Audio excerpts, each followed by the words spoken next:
las sentencias del Tribunal Supremo, como no puede ser de otra manera, las acatamos, pero en una sociedad democrática como la que vive España, desde luego podemos manifestar nuestra discrepancia sobre la orientación de esta sentencia.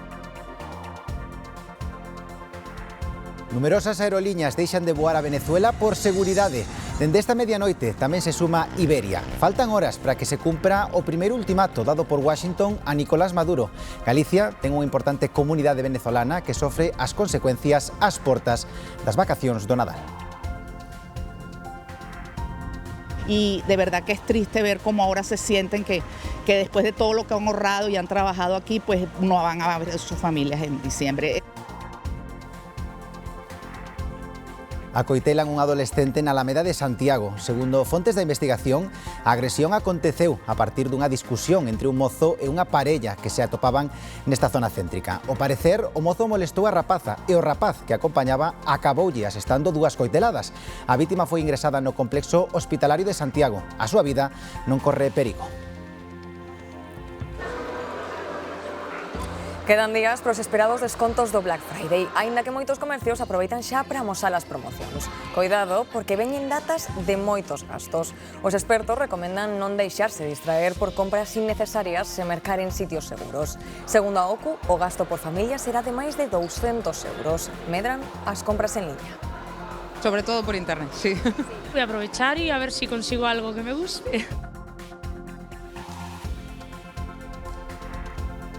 Hai casas que fan brillar Galicia e moito. Nestas datas a decoración de Nadal non só engalana rúas, tamén enche de luz e cor edificios e casas de todas partes. E ollo, porque en algúns casos mesmo fan unha conta atrás pro acendido.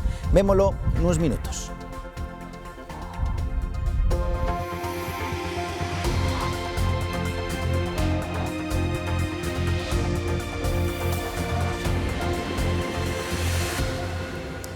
Que tal? Boas tardes. O presidente do Goberno realizaba na comparecencia tralo cumio do G20 en Suráfrica a súa primeira referencia explícita a decisión do Supremo contra o fiscal xeral do Estado.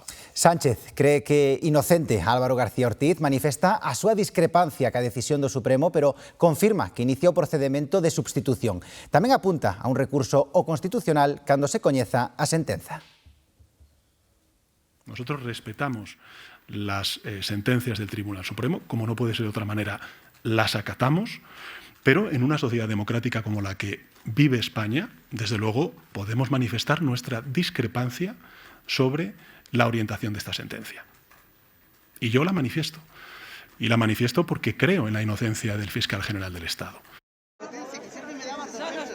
A que fora fiscal xeral do Estado e ministra de Xustiza, Dolores Delgado, acudiu hoxe a unha concentración no Supremo que acusa os xuíces de lawfare. Acudiu xunto a Baltasar Garzón a primeira manifestación contra o Supremo pola condena ao fiscal xeral do Estado, García Ortiz. Trátase do primeiro fiscal xeral do Estado condenado e inhabilitado. En Santiago tamén houbo concentración. Consideran que García Ortiz é inocente e califican a condena de manobra política. A Audiencia Nacional senta mañá no banco dos acusados o expresidente da Generalitat de Cataluña, Jordi Pujol, tras unha instrucción de máis de 13 anos. Xunto a él tamén se van xulgar os seus 7 fillos e máis de 15 presuntos colaboradores por formaren parte dunha suposta organización criminal que se enriqueceu durante décadas con actividades corruptas valéndose da súa posición política. O xuízo comezará cunha comparecencia previa sobre se a saúde de Jordi Pujol, de 95 anos, lle permite enfrontarse aos 9 anos de prisión que lle pide a Fiscalía. Feijóo reclama nun vídeo en redes sociais baixar o IVE da carne, do peixe e dos ovos. O líder do PP anuncia que volverán tramitar a proposta para que se vote no Congreso. Acusa o Goberno de subir impostos o que fai complicado chegar a fin de mes. Son propostas, dixo, para poder vivir. Que destacou que un produto como os ovos subiu un 78%. Por eso lo volveremos a llevar al Congreso de los Diputados. Alfonso Rueda anima os alcaldes e alcaldesas do seu partido a seguir traballando para reivindicar a importancia que teñen para a cidadanía os gobernos unidos, estables e que se centran na xestión. Nun encontro cos 42 rexedores populares da provincia da Coruña, Rueda defendeu que fronte a un PSOE desfeito e un BNG cada vez máis nervioso, o Partido Popular debe seguir gobernando unido e estando á altura do que lles piden os veciños. O proxecto de paz para a Ucraína deu pasos significativos esta tarde na xuntanza de Xenebra. A Unión Europea insiste en reclamar garantías da parte rusa, un exército ucraíno de 800.000 efectivos en tempos de paz e reivindica o principio de respecto ás fronteiras territoriais. O secretario de Estado norteamericano di que todo vai por bo camiño. Moita expectación mediática en Xenebra, chegada das delegacións para tentar unha proposta acordada alrededor dunha paz que aínda parece lonxe de materializarse.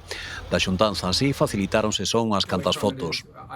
Nunha pausa, o secretario de Estado norteamericano Marco Rubio compareceu para sinalar que avanzaran bastante nunha moi boa reunión, a mellor dixo dos últimos meses. O propio presidente ucraíno Zelensky asegurou que a maioría das súas prioridades foron incluídas na negociación e expresou o agradecemento aos Estados Unidos e a Trump despois de que este o acusara este mesmo domingo de ingratitude a través desta mensaxe na rede Truth Social. A espera de que trascenda a redacción final da proposta de paz, a Unión Europea procurou unha vía de consenso. A gran diferenza estaba nas fronteiras territoriais. Ursula von der Leyen mantívose firme a distancia no principio de que as fronteiras non poden ser alteradas pola forza, algo que vai radicalmente en contra do plan Trump que prevía a entrega da rexión do Donbass íntegra a Rusia. Ademais, a parte europea propón un exército ucraíno de 800.000 integrantes en período de paz e non 600.000 que recolle a proposta estadounidense. Hai acordo noutros temas. Ucraína renunciaría a recuperar no futuro territorios pola vía militar. Tamén tería que celebrar eleccións de contado tras a asignatura da paz e a súa entrada na OTAN dependería do consenso dos membros da alianza, algo imposible nestes momentos pola negativa dos Estados Unidos e de outros países. Lula da Silva asegurou no cumio do G20 que vai falar con Trump para evitar un conflito con Venezuela. O presidente do Brasil amosouse moi preocupado pola despregadura militar dos Estados Unidos no Caribe. Lula remarcou que o Brasil ten unha responsabilidade con América do Sur e lembrou que comparte fronteira con Venezuela. Asegurou que non ten ningún sentido agora ter unha guerra na zona considerada de paz. Trump ordenou a Operación Lanza do Sur, que incrementou a presenza militar no Caribe e o Pacífico, no medio das tensións crecentes con Venezuela. Hai meses que moitos venezolanos compraban os billetes de avión para reencontrarse cos seus familiares e seres queridos polo Nadal. Mucha gente, conocidos de la asociación, que llevan muchos años trabajando aquí, han reunido dinero para poder por fin, después de tantos años, ver a su familia ahora en Navidad, traer a su mamá, a su abuela, a su primo, aunque sea de vacaciones, para poderlos ver, tocar. Nosotros los venezolanos somos muy chanchulleros para Navidad, somos muy amigables y de verdad que es triste ver cómo ahora se sienten que después de todo lo que han ahorrado y han trabajado aquí, pues no van a ver a sus familias en diciembre. A tristeza pola cancelación das viaxes súmase a preocupación pola situación que se vive no país. Con todo, moitos manteñen a esperanza de que todo isto serva para algo. Por lo menos es una medida que combate la criminalidad que tenemos en Venezuela y que es el origen de todo este daño que hemos tenido tanto a nivel de país, la destrucción y también para los daños a tanta cantidad de venezolanos. No hay duda de que de repente esas medidas a la larga son buenas para nosotros poder por fin acabar con este sistema que nos está agobiando y nos está matando en Venezuela. Agardan que a suspensión dos voos co país sexa temporal e que pronto poidan abrazar os seus familiares. O Papa León XIV manifestou hoxe a súa profunda dor polo secuestro de estudantes, docentes e sacerdotes nun internado ao norte de Nixeria, en Camerún. Máis de 300 alumnos foron secuestrados este venres por un grupo armado nun internado católico. Segundo as últimas informacións, polo menos medio cento de estudantes conseguiron fuxir, pero o resto seguen retidos. León XIV fixo un chamamento á súa liberación inmediata e pediulles ás autoridades que adopten as medidas necesarias para auxiliar o seu rescate. As chuvias torrenciais que afectan a Vietnam dende hai días deixan polo menos 90 persoas falecidas. Hai 12 desaparecidos. As inundacións e os corrementos de terra causados polas intensas e prolongadas chuvias están a afectar as provincias do centro e o sur do país. Hai rúas e vivendas completamente anegadas. Tras varias jornadas de illamento, as autoridades lograron distribuir axuda nas zonas máis afectadas, que estiveron durante días sen electricidade, sen sinal telefónico e sen auga potable. Os habitantes continúan utilizando canoas, barcas e taguas de surf para desplazarse. O sueste asiático atravesa unha tempada de tormentas tropicais e tifóns especialmente dura. Nos Estados Unidos acaba de certificarse a primeira morte dunha persoa por unha variante da gripe aviaria, a H5N5, que ata agora só se detectara en animais. Trátase dun paciente do estado de Washington que faleceu a causa das complicacións que sufriu. Segundo as autoridades, é un adulto maior con doenzas previas que seguramente se contaxiou con esa cepa por estar en contacto con aves domésticas infectadas. As autoridades sanitarias insisten no baixo risco de contagio porque non hai evidencia de transmisión entre persoas. Investigan como un acto terrorista o intento de ataque cun coitelo dun mozo de 18 anos a varios policías no barrio de Vallecas, en Madrid. Os feitos sucederon o sábado, cando un home en estado de excitación e supostamente baixo os efectos das drogas se atrincherou na súa casa tras acoitelar 3 peóns nas proximidades. Os axentes, ante a súa agresividade, entraron na vivenda e o mozo abalanzouse contra eles cun coitelo polo que dispararon, causándolle feridas na zona renal, no tórax e na cadeira. O agresor proferiu frases en árabe, polo que se investiga se trata dun ataque xihadista. Localizan en Cuba o profesor ourensán condenado a 13 anos por violar en repetidas ocasións a unha alumna súa de 12 anos. Martiño, vinculado á política local ourensá, militou en Esquerda Unida, en Marea e en Ourense en Común. No mes de setembro, o exlíder de Marea fuxiu para non cumprir a condena. Segundo publica o diario El Español, reside dende hai meses na Habana, onde se fai chamar Martín e onde se dedica a fotografía. Ao parecer, móvese sen chamar a atención. Ninguén coñece a súa identidade real. Mentres, a vítima continúa en tratamento polas secuelas dos abusos. España mantén activa unha orde de busca e captura, pero ao parecer non ten tratado de extradición con Cuba. A Policía Nacional investiga o acoitelamento dun adolescente na Alameda de Santiago de Compostela na tardiña do sábado. Segundo fontes da investigación, a agresión aconteceu a partir dunha lea entre un mozo e unha parella que se atopaban nesta zona céntrica. Presuntamente, o mozo molestou a rapaza e, ao parecer, o rapaz que acompañaba acaboulle asestando 2 coiteladas á altura do abdome ao outro mozo. A vítima foi ingresada no complexo hospitalario de Santiago, mais a súa vida non corre perigo. A Policía Nacional continúa investigando o suceso e tratando de localizar o presunto agresor.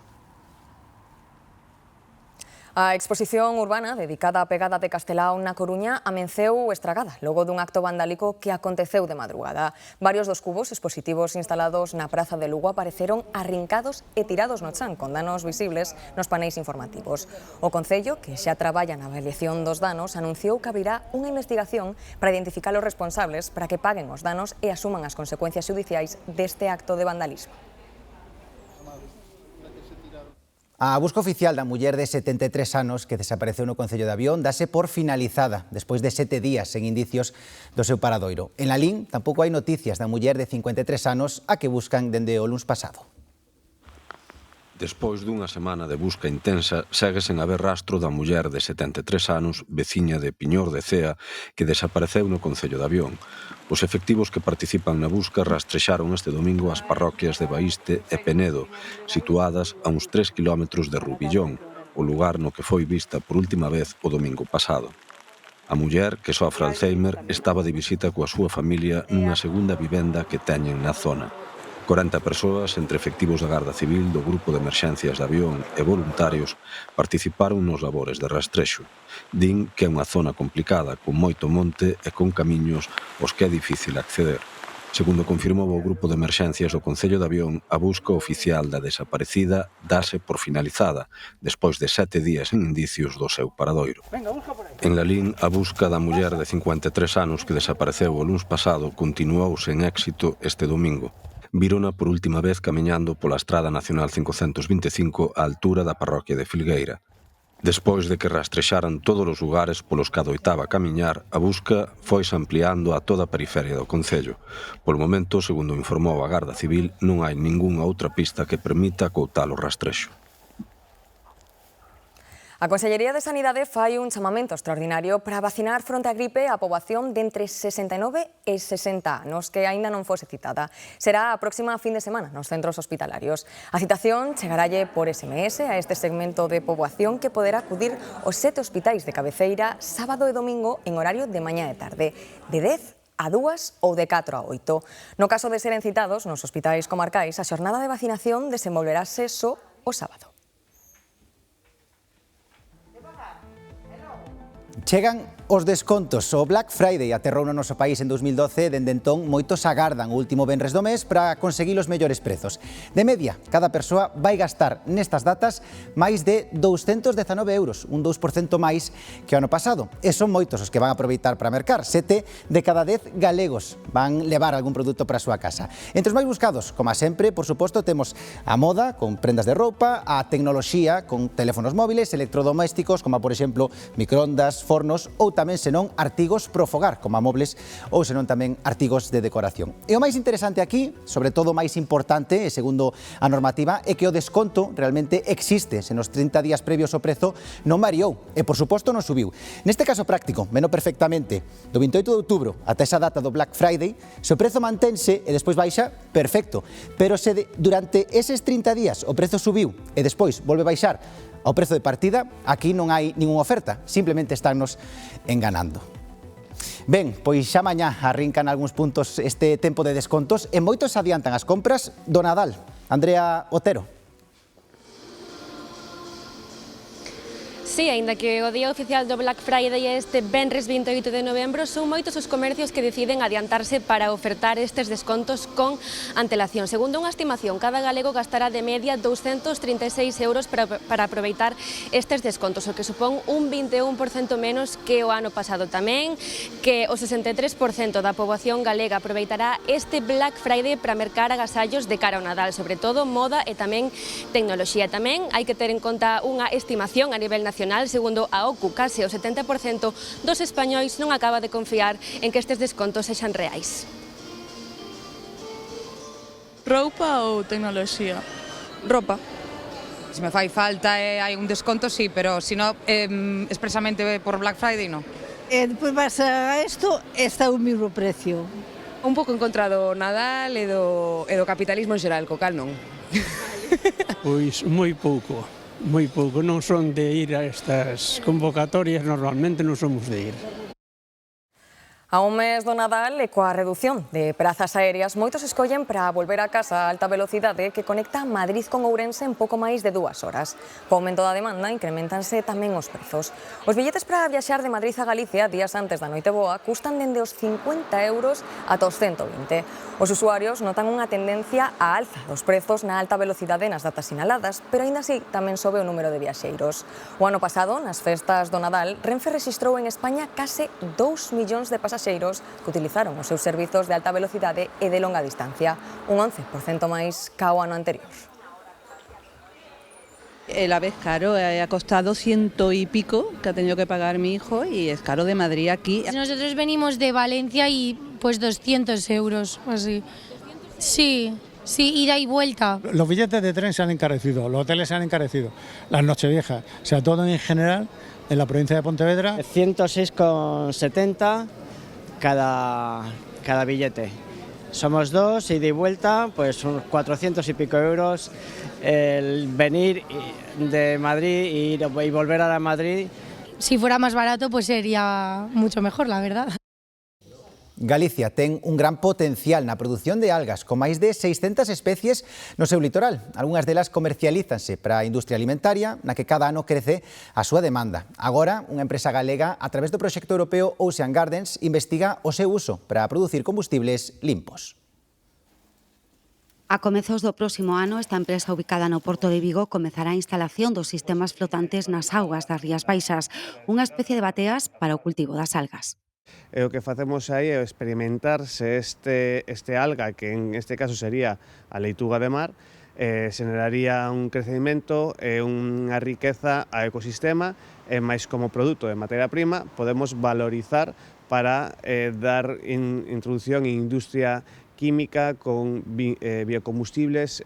Galicia emerxe con forza neste sector como unha das grandes potencias europeas na produción de algas mariñas. O ano pasado subastáronse máis de 500.000 de kilos de algas nas nosas galegas, un 20% máis que hai unha década. O que creemos é que esta é a mellor zona do Atlántico para facer isto debido á temperatura, a cantidad de sol que temos e os recursos que temos. O xa coñecido como ouro verde non só aporta valor gastronómico con especies como o wakame ou o kombu. Ao final deste proxecto poderemos comprobar a transformación destas especies para o desenvolvemento de celulosa sostible e biocombustibles. Unha idea revolucionaria que, ademais, mellorará a diversidade mariña. Transformar redes de pesca en próteses coas que axudar a xente con discapacidade é un proxecto pioneiro a nivel mundial froito do traballo de 3 empresas que decidiron unir os seus esforzos a prol da saúde do planeta e das persoas. Esta impresora 3D dalle forma aos dedos da prótese dunha man, pero tras este filamento hai un longo proceso de investigación para conseguir reutilizar as redes de pesca. Miles de pruebas, de horas mirando a una máquina cómo salía por segundo 1 milímetro de plástico, conseguimos dar con las temperaturas específicas para transformar polipropileno puro en filamento, que era algo que nadie había conseguido antes, y menos con este fin tan bonito que es sacar este horror del Mediterráneo para transformarlo en ayudar a personas con discapacidad. Claro, al final es el peor residuo que te puedes encontrar en el mar porque está hecho literalmente para llevarse la vida marina. Redes que Gravity Wave recolle e recicla dende hai anos xunto con outros plásticos para limpar mares e océanos. Pero también con el objetivo de revalorizar todo ese plástico en productos que tengan sentido y sobre todo que devolvamos un poco ese valor a la sociedad. A toda agora transformábano en material de construción ou decoración ata que, co apoio de Becén, decidiron ir máis alá. Cada vez que pagamos con la tarjeta Becén recogemos plástico del mar. ¿Qué hacemos ahora? Lo que vamos a hacer ahora es, cerrar el círculo y conectar mucho más la salud del planeta con la salud de las personas. Ayudar a personas con discapacidad, personas amputadas y también personas con parálisis cerebral a tener dispositivos que les ayuden a mejorar su calidad de vida. Dispositivos que xa cambiaron a vida de persoas en máis de 60 países e que agora axudarán tamén a cuidar o planeta. O café está polas nubes. Nos últimos 4 anos encadea unha suba acumulada dun 136%. Con todo, son poucos os que están dispostos a renunciar a unha boa cunca. Neste local da Gaiteira da Coruña preparan unhas 300 cuncas diarias. Apostaron por un café de especialidade, a pesar das reticencias dunha clientela inicialmente descontenta co prezo. Se quejaban y yo decía, ay, ¿qué hice? Y bueno, lo empezaron a probar y vienen todos los días. De hecho, repiten. Yo he trabajado en varias cafeterías y siempre era un café. Y sin embargo aquí se toman 2, 3. Preferiron reducir un pouco a marxe de beneficio e ofrecer un produto óptimo a un prezo asumible. Aquí, o café con leite o máis consumido custa 1,70 €. Sí que vale la pena pagar ese poquito más para tomarte un buen café. Lo pagas bien porque es totalmente diferente. O sea, es un producto que está muy bien tratado. Non pagan moito máis cos clientes doutros bares que traballan con café comercial. Hai 2 ou 3 anos costaba sobre 1 euro, 1,10 €. Y ahora 2 es el que menos, son entre 1,62 e o máis barato. Pagamos máis porque o prezo en orixe está disparado, entre outras razóns, porque as malas colleitas dos últimos anos reduciron o stock nun contexto de demanda crecente. España non está entre os países máis consumidores de café. Aínda así, cada día bebemos máis de 67 millóns de cuncas e non semella que esteamos dispostos a prescindir delas. Me es igual. Porque como me gusta lo tomo. Es como el que toma un Rioja, ¿verdad? Le importa un rábano, pues a mí igual. No. El café. Pues si no tomamos café, ¿qué hacemos? Me gusta tomarlo fuera porque es un motivo para reunirte con alguna amiga o tomar, con algún familiar. Porque o café tamén é a excusa para xuntármonos e compartir. O seu nome é Serenia e pódese conversar con ela que ofreza contidos adaptados ou recordala a toma da medicación. Serenia é unha inteligencia artificial da Universidade de Vigo que quere facerlle a vida máis sinxela ás persoas maiores. Podes preguntarme sobre cousas que te interesen. Podemos facer a nosa rutina. As persoas maiores que viven soas son as destinatarias de Serenia. Está dispoñible para ordenadores, para WhatsApp e os sistemas operativos de Apple e Android. Esta asistenta da conversa, avisa da hora das pastillas e entretén. Temos, ao final 2 perfiles, non? É a persona máis autónoma, que está nunha etapa na que, sí que lle ven ben ter un asistente no seu día a día para acceder de forma máis sinxela a información, estar entretido. Despois temos outro perfil máis dependiente, no que sí que ten máis relevancia a parte de cuidados. Serenia fala galego, español, catalán e inglés. Ten unha versión básica gratuita e outra premium de pago. Xa empezaron a probala con fundacións e asociacións de familiares de enfermos de Alzheimer. Nunca queremos falar de que isto vai a reemplazar o contacto humano, non? Pero sí mitigar ou axudar, complementar, non? Que eu penso que estamos en ese punto no que hai demasiada demanda, non? Desafortunadamente os servicios de cuidados están saturados, hai moita demanda, hai pouca oferta e isto de alguna forma mitiga ou axuda a eses cuidados, non? A investigación que deu lugar a esta asistente empezou na Universidade de Vigo hai 10 anos. O proxecto tomou impulso co desenvolvemento da intelixencia artificial ata constituir unha empresa. Dende mañá e ata o 30 de novembro, a DXT inicia unha campaña especial de control de furgonetas en Galicia. Coincide nunha das semanas de maior tráfico e actividade comercial. Reforzaránse controis en estradas e zonas industriais para garantir a seguridade na conducción e no transporte de carga. Demetrio Morenza. Sí, unha campaña que se desenvolve precisamente nesta semana, como apuntabades agora mesmo, na que se concentra o maior número de repartos nese tipo de vehículos. O incremento de saídas de vía de furgoneta nos últimos tempos leva a razón está detrás desta incremento desta nova campaña. Desvíos, saídas de vías provocados en algúns casos por o exceso de carga ou tamén por a mala colocación da mesma.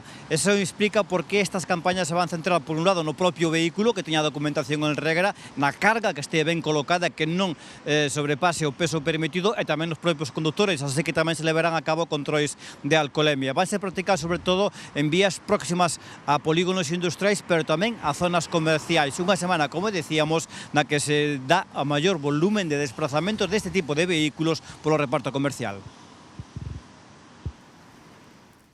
Desacougo, certa ansiedade ou pena son algúns dos sentimentos e estados de ánimo que se asocian á síndrome do domingo. Iso que ás veces nos roxe na alma o domingo polas tardes e que os expertos relacionan ca insatisfacción laboral e ca dificultade de afrontar o tempo de ocio. Es el día peor de toda la semana, el domingo, sobre todo en invierno. Súper aburrida y deprimida. Tristeza, melancolía, sí, vaise notando eso. Centro de Lugo, domingo pola tarde, algo de choiva, algo de frío e tamén algo de tristura. É un síntoma do síndrome do domingo, cando moitos senten a ameaza da semana laboral que comeza en horas. Que se acabe el tiempo de descanso siempre es sinónimo de tristeza un poco, y si la tarde el tiempo no acompaña, pues más. A pouca luz tampouco axuda. Nosotros venimos de un clima muy cálido, entonces allá es muy diferente, hay pues todas las tiendas abiertas y es más multitud de gente y es como más alegre. En Colombia. En Colombia. ¿Y aquí cómo ves estas tardes? Frías y solas. Pero por eso siempre la pasamos en familia, en casa. Siempre intentamos hacer algún plan para poder animar un pouco la cosa, porque claro, se hace tan cedo de noite, pois hai que intentar alegrarlo de alguna maneira. Con todo, o domingo non é triste para todo o mundo. Tardes do domingo son normales, o día está bon, a xente sale igual a pasear, como un día máis. Es un día como un outro, para mí. Hai quen relaciona a tristura vespertina dominical co carácter morriñento e apenado que ás veces se nos atribúe aos galegos. Os galegos temos un problema que vamos mirando pro suelo. Como a ser feliz tamén axuda a actitude, hai quen trata de poñerlle remedio ás melancolías dominicais. Que van facer para que non sexa tan aburrida a tarde? Bueno, pues una reunión de amigos y después jugamos un rellenito. Que es una lotería, los rellenos es una lotería que cubrimos y nos toca un dinerito. Sí, toca.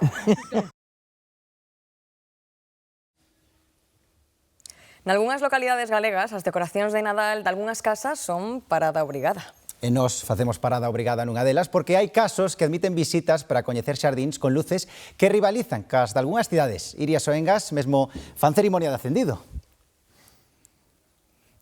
Así é, aquí en Santa Comba, nesta casa, esa conta atrás remataba o venres con brinde e petiscos pros veciños e ata fogos de artificio. E como está de saber, toda a estrutura está iluminada, non queda ningún centímetro sen decorar. O que comezou como un xeito de animarlle as festas aos veciños despois da pandemia da COVID xa se converteu en todo un acontecemento na zona. David, Sonia e Marcos son os responsables da decoración e admiten que se lles foi un chisco das mans, mesmo precisan un camión con cesta elevadora para a montaxe. Iso sí, tamén aseguran que paga e moito a pena pola ilusión con que o viven tanto os da aldea como os que veñen de visita.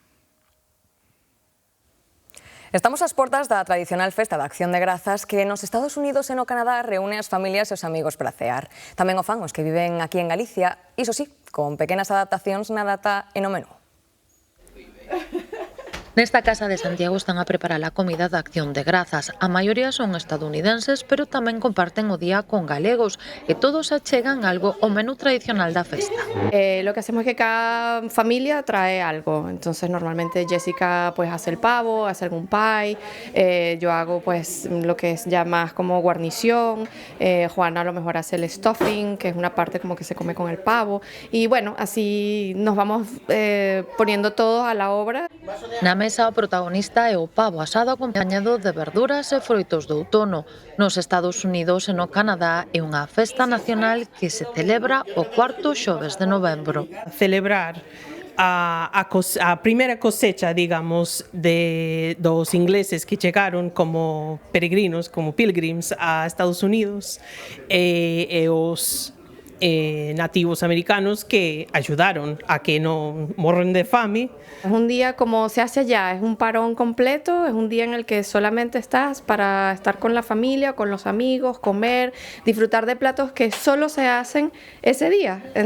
Os máis achegados sentan á mesa nesta festa que celebran outro día e noutro continente, pero co mesmo espírito. Exacto, dar gracias é a parte máis importante de Thanksgiving. Happy Thanksgiving! E hoxe nas Canarias pasaron o día prácticamente ás escuras, afectados pola calixe. Houbo moita concentración de po en niveis baixos. A EMET mantén activado o aviso amarelo por altas temperaturas e ventos fortes. Mañá agárdanse nesa zona 30 graus e tamén en Lanzarote. Pois xa saben, a información continúa actualizada minuto a minuto na nosa páxina web en g24.gal. E agora é momento para a información deportiva co triunfo do Deportivo en Riazor, Irene. Uno mal nos últimos minutos, pero o Deportivo levou a vitoria por 2-1 ante o Ceuta e con ela conserva o liderado da segunda división. Vemos agora o que deu de sí ese partido.